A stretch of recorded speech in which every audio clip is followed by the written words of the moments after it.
सीसेप 2026 में मुझे कोई एनआईटी मिलेगा क्या? मुझे ट्रिपल आईटी मिलेगा क्या? मुझे गवर्नमेंट फंडेड टेक्निकल इंस्टीट्यूट मिलेगा कि नहीं मिलेगा? कोई भी सीट मिलेगा कि नहीं मिलेगा? ये सारा डाउट इस वीडियो के अंदर हम लोग क्लियर करने वाले हैं।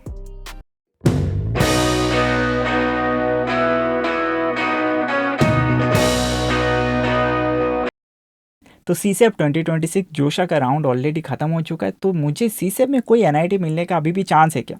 कोई ट्रिपल आईटी मिलने का चांस है क्या? या फिर कोई भी गवर्नमेंट फंडेड टेक्निकल इंस्टीट्यूट मुझे मिलने का चांस है भी या नहीं? तो ये सारा कुछ हम लोग इस वीडियो के अंदर डिस्कस करने वाले। जो भी लोग मुझे पहली बार सुन रहे हो उन सारे लोगों के लिए high, my name is Deepanshu, graduated from IIT Guwahati and को फाउंडर ऑफ ऑक्टाजाम। तो इसके पहले हम लोग एक डिस्कस कर लेते हैं। ये टाइमलाइन बहुत ही ज़्यादा इंपॉर्टेंट है क्योंकि ये पूरा का पूरा जो गेम है ये टाइमलाइन का गेम है। ये बात सबको समझ में आना चाहिए।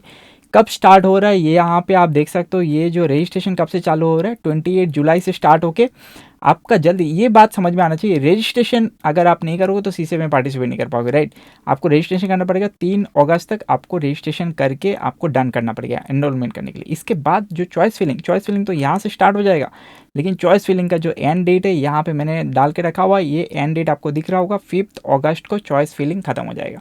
तो ये वीडियो इसलिए पूरे एंड मोमेंट में ये लास्ट तक ये वीडियो देखो, पूरा डाउट क्लियर हो जाएगा ना। हर कैटेगरी के लिए मैंने बना के रखा हुआ है। तो यहाँ पे देखना फीस स्ट्रक्चर बहुत इंपॉर्टेंट है। हमने अभी तक क्या पे कर दिया, हमने SAF जो सीट एक्सेप्टेंस फीस, ये जोशा का बात कर रहा हूँ मैं। जो बच्चे जोशा में ऑलरेडी बैठ चुके हैं, सीट एक्सेप्टेंस फीस SAF आपने दे दिया है। आपने क्या एक और पार्शियल एडमिशन फीस दे दिया। ये दोनों फीस देने के बाद आपका जो जोशा में जो सीट मिला हुआ है वो आपका कन्फर्म हो गया, राइट। अभी आपका क्या सीन है, सीसेप में टर्म्स क्या है, SREF, ये 2 टर्म इंपॉर्टेंट है। SREF एक हो गया IAF एंड एक और आएगा IAF2, ठीक है। तो ये जो IAF1 है ये इसके अंदर इंक्लूड हो जाएगा। यहाँ पे it includes institution admission fees and non refundable, है ना। ये जो है नॉन रिफंडेबल है कि 5000 है। ये 5000 अगर आपने मान लीजिए ये करने के बाद आपने विड्रॉ किया, आपने बोला रिफंडेबल, तो इसका तो रिफंड होगा, लेकिन ये 5000 काट के आएगा, ऐसा सीन है। तो यहाँ पे आपने मान लीजिए आपने जोशा में तो आपने सीट एक्सेप्टेंस फीस ऑलरेडी भर दिया है, राइट। तो ये जो सीट एक्सेप्टेंस फीस जोशा में मान लीजिए टाइप 6 बंदे जो सीट उनको मिल भी चुका है, तो उनके लिए ये इंपॉर्टेंट चीज़ है। आपने मान लीजिए जितना भी फीस बढ़ा हुआ है सीट एक्सेप्टेंस फीस के अंदर, उससे माइनस करके ये 40,000 से माइनस करके जितना बाकी रहेगा वो पेंडिंग फीस यहाँ पे आपको देना पड़ेगा। यहाँ पे लिखा होगा कि डिफरेंस है आपको पे करना पड़ेगा। ये दादा यहाँ पे कैंडिडेट जितने लोगों ने पे कर दिया है उन लोगों को ये जो भी डिफरेंस है वो वहाँ पे आपको दिख जाएगा। एडिशनली फीस आपको ये डिफरेंस अमाउंट ये यहाँ पे on the time of registration आपको पे करना पड़ेगा। ये एडजस्ट हो जाएगा एज पर SREF जोशा में आपने जो पे कर दिया वो एडजस्ट हो गया। तो इसका आप एक बार स्क्रीनशॉट ले सकते हो। कहाँ से लिया गया, सीसेप के ब्राउचर से लिया गया। तो ये IAF और ये हो गया, इसके अंदर इंक्लूड रहेगा। अभी IAF2 क्या है भाई, आपने पार्शियल एडमिशन फीस आपने ऑलरेडी भरा हुआ है ना। पार्शियल एडमिशन फीस भरा हुआ है। अभी ये जो है ये इसके साथ एडजस्ट हो जाएगा। अगर किसी ने नहीं भरा तो आपको यहाँ पे फ्रेश भरना पड़ेगा। कितना है यहाँ पे IAF2 आप देख सकते हो, 35,000 general EWS OBC NCL, 16,000 ST SC PWD। तो ये जो है ये भी आपका ऑलरेडी पे हो गया। नॉट रिक्वायर्ड टू पे IAF2 अगर आपने ऑलरेडी PAF पे कर दिया। बहुत सारे लोग ऐसे होंगे जो जोशा में सीट मिला ही नहीं है, तो इन लोग को फिर से पे करना पड़ेगा, है ना। तो इतना समझ में आता है हमें। चलो, तो यहाँ पे सीसेप में एनआईटी देखो फटफट करके। सीसेप में एनआईटी ओपन से आपका अगर ओपन कैटेगरी है, एक चीज़ दिमाग में रखना, यहाँ पे CRL रैंक ही सिर्फ यूज़ होता है, सिर्फ CRL रैंक। यहाँ पे जितनी भी कैटेगरी है सारे कैटेगरी के लिए क्या रैंक यूज़ होगा, CRL। यहाँ पे ओपन कैटेगरी के लिए आप देख सकते हो 2025 में क्या जा रहा है, कितना जा रहा है क्लोजिंग रैंक। यहाँ पे जा रहा है 1,11,764, है ना। लेकिन बहुत सारे बच्चे बोलेंगे मुझे कोई भी एनआईटी चलेगा, मैं ओपन कैटेगरी, लेकिन मुझे बीटेक से मतलब नहीं है, मुझे कोई भी डिग्री चाहिए तो एनआईटी से होना। तो यहाँ पे 5 ईयर्स का ये आप देख सकते हो। केमिस्ट्री में क्या दे रहा है, बैचलर्स साइंस, ये बीटेक नहीं है। अगर किसी के पीछे साइंस लिखा हुआ है, मास्टर साइंस लिखा हुआ है, तो इसका मतलब BSc एंड MSc है। तो यहाँ पे 1,27,501 ये क्लोजिंग रैंक जा रहा है। सिमिलरली यहाँ पे एक चीज़ दिमाग में रखना, जो IITs हैं, जो IITs या ट्रिपल IITs होते हैं ना, वो सीधा सीधा 2 कैटेगरी, वो सीधा सीधा ऑल इंडिया बेसिस पे रखता है उनके पास। लेकिन NITs क्या करता है, जो NITs हैं वो क्या करेगा, NIT क्या करेगा, NIT के पास एक होता है अदर स्टेट या होम स्टेट, बोलेगा अदर स्टेट या होम स्टेट, लेकिन अगर फुलफिल नहीं हो रहा है तो कभी कभार ऑल इंडिया कोटा भी उनका देखने को मिलता है। तो ये यहाँ पे भी इस एग्जांपल में इसलिए कन्फ्यूज मत होना, इसलिए मैंने ये चीज़ बताया। बहुत जगह पे आपको ऑल इंडिया भी दिखेगा, अदर स्टेट भी दिखेगा, लेकिन एनआईटीज़ में home state and other state he mostly होता है, लेकिन कुछ कुछ एक आध सीट आपको देखने को मिलेगा ऑल इंडिया भी मिल रहा है ना।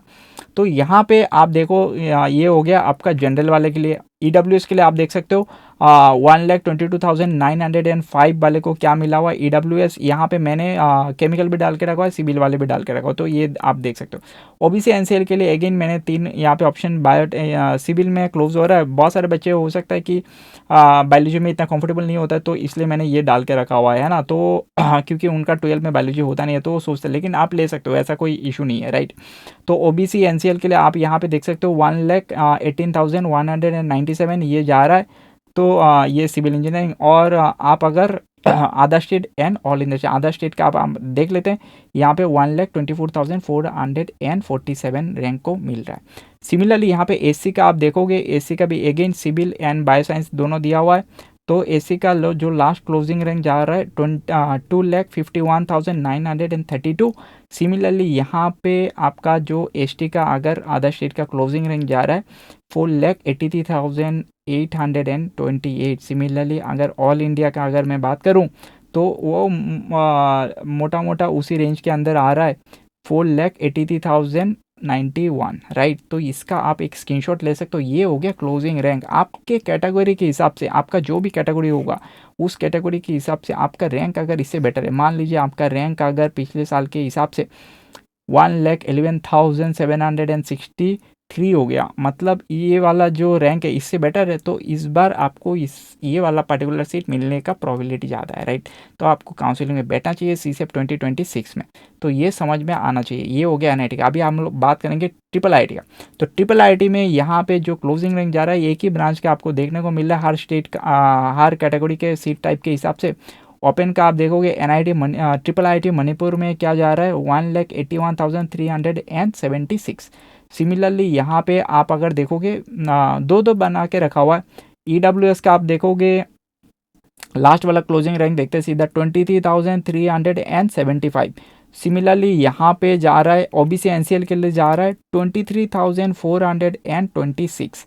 यहाँ पे एससी का जा रहा है 3,67,397। आपको समझ में आ रहा है 3,67,397। सिमिलरली यहाँ पे आप देख सकते हो ट्रिपल आईटी मणिपुर में यहाँ पे क्लोजिंग रैंक जा रहा है, कितना जा रहा है 11,71,835। ये समझ में आ रहा है, ये 7,11 लाख तक क्लोज हो रहा है ट्रिपल आईटी मणिपुर में 2025 के डेटा के हिसाब से एसटी के अंदर। तो आपके कैटेगरी के हिसाब से आप देखो आपका कौन सा क्लोजिंग रैंक जा रहा है, उस हिसाब से आपका रैंक अगर इस साल इस पर्टिकुलर कैटेगरी के अंदर आपका रैंक अगर बेटर है तो आपको मिलेगा ये। लेकिन एक चीज़ समझ में आना चाहिए, ये सारा का सारा रैंक जो है ये CRL है, ये CRL रैंक है। यहाँ पे भी ये सारे के सारे CRL रैंक है जो मैंने पहले भी बता के रखा हुआ है। सीसेब में CRL रैंक यूज़ होता है। ये जो क्लोजिंग रैंक आपको दिख रहा है, भले ही आप एसटी के हो, भले ही आप ओबीसी ईडब्ल्यूएस हो, चाहे आपका कोई पीडब्ल्यू हो, लेकिन आपका जो रैंक यूज़ होगा वो CRL रैंक ही यूज़ होगा। चलो अभी ये आपने अभी तक बात किया कि एनआईटी ट्रिपल आईटी, अभी कोई भी कॉलेज मिल जाएगा जैसे गवर्नमेंट फंडेड, कोई भी गवर्नमेंट फंडेड जो लास्ट कॉलेज इस साल 2025 में मिला हुआ है उसका भी बात करते हैं। जैसे कि यहाँ पे ओपन कैटेगरी का आप देख सकते हो 13,43,430 जो लास्ट क्लोजिंग रैंक गया हुआ है। ईडब्ल्यूएस का आप देख सकते हो 13,25,2,599 ये गया ईडब्ल्यूएस का। यहाँ पे ओबीसी एनसीएल का देखो, ये होम स्टेट का बात नहीं कर रहा हूँ मैं, होम स्टेट का होगा तो आपको हो सकता है इससे बेटर रैंक पे इससे ज़्यादा रैंक पे भी आपको कोई सीट मिल जाए, राइट। यहाँ पे बहुत सारे होम स्टेट हो जाएगा है ना, तो मैंने ऑल इंडिया पकड़ के रखा हुआ है सारा का सारा। तो यहाँ पे मैंने क्या बोला ऑल इंडिया क्यों है, सिर्फ एनआईटी के लिए और कुछ कुछ गवर्नमेंट फंडेड टेक्निकल स्टूडेंट जिसमें होम स्टेट कोटा एप्लीकेबल है। अदरवाइज जितनी भी IITs ट्रिपल IITs ये सारे के सारे या गवर्नमेंट फंडेड टेक्निकल सारे के सारे मोस्टली आपको ऑल इंडिया बेसिस पे आपको देखने को मिलेगा। ओबीसी के लिए यहाँ पे 2 आपको देखने को मिल रहा है क्योंकि ये जो सिर्फ है गुरुकुला ये सिर्फ मेल कैंडिडेट के लिए है ना, तो इसलिए मैंने दोनों बना के रखा है ताकि इसके अंदर दोनों एप्लीकेबल हो जाए। तो यहाँ पे ओबीसी एनसीएल के लिए आप देख सकते हो 14,64,149 ये हो गया आपके ओबीसी एनसीएल के लिए। सिमिलरली आप देख सकते हो एसटी के लिए 14,69,784, यहाँ पे एससी के लिए आप देख सकते हो 12,67,558।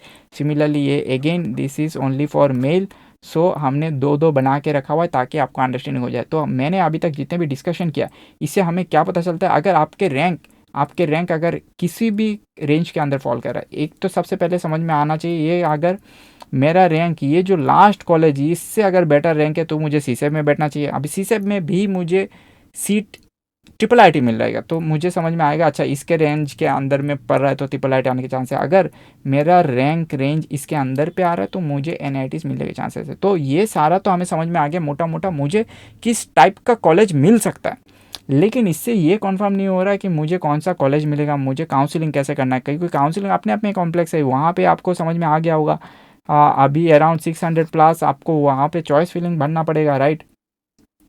तो जोशा में क्या होता है मैं फिर से एक बार बता के देता हूँ। जोशा में मान लीजिए आपको जो कॉलेज ऑलरेडी मिल चुका है ना, जोशा में जो कॉलेज ऑलरेडी मिल चुका है वो कॉलेज नहीं दिखेगा आपको, उससे बेटर कॉलेज आपको सीसेब में डालना पड़ेगा, राइट। तो इसलिए हम लोग क्या करते हैं, सीसेब में आप लोग क्या बना के देते हैं, रिपोर्ट बना के देते हैं। जो मैं पहले से बात कर रहा था, फॉर एग्जांपल यहाँ पे मान लीजिए 10,000 आपका रैंक है, तो 10,000 रैंक के हिसाब से आप अपने रैंक दोगे, आपका जो भी कैटेगरी होगा उस कैटेगरी के हिसाब से। यहाँ पे मैंने एग्जांपल के लिए ओपन कैटेगरी पकड़ा हुआ है। होम स्टेट आपका मान लीजिए आसाम है, कोई भी होम स्टेट हो सकता है ना।